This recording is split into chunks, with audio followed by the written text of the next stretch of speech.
সুপেয় পানির তীব্র সংকট দেখা দেয় বিপর্যস্ত কুষ্টিয়ার জনজীবন। তীব্র গরমে হাঁসফাঁস অবস্থা প্রাণ প্রকৃতির। নদী কিংবা খালবিলেও পর্যাপ্ত পানি নেই। বিশেষজ্ঞরা বলছেন ভূগর্ভস্থ পানির যথেচ্ছ ব্যবহারের কারণেই এমন পরিস্থিতির সৃষ্টি হয়েছে। কুষ্টিয়ার সংবাদদাতা রবিউল ইসলাম দোলনের পাঠানো তথ্যচিত্রে আফরোজা সুলতানার প্রতিবেদন।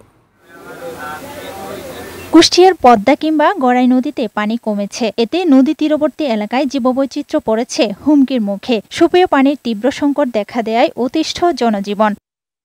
শুধু নদী তীরবর্তী এলাকায় নয়, পুকুর কিংবা খালবিল কোথাও পানি নেই। টিউবওয়েলেও পানি উঠছে না। যাদের সামর্থ্য রয়েছে তারা সাবমার্সিবল পাম্প বসিয়ে সুপেয় পানির চাহিদা মেটাচ্ছেন। আমাদের এখানে পানির খুবই অভাব, আমরা পানির জন্য খুব কষ্ট পাচ্ছি। সময় আসলে আর টিউবওয়েলে পানি থাকে না। খাওয়ার পানির জন্য ওই যদি অনেক দূর 5 মাইল দূর হলেও সেখান থেকে পানি নিয়ে আসা লাগে।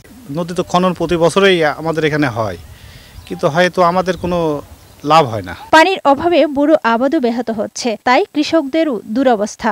আমাদের ক্যানালেও পানি নাই, আমাদের পরিস্থিতি খুবই খারাপ।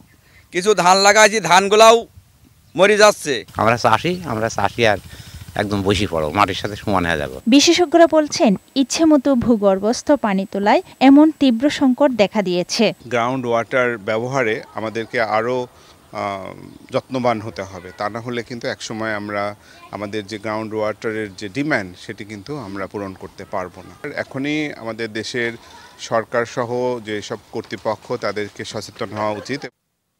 ডেস্ক রিপোর্ট, বৈশাখী সংবাদ।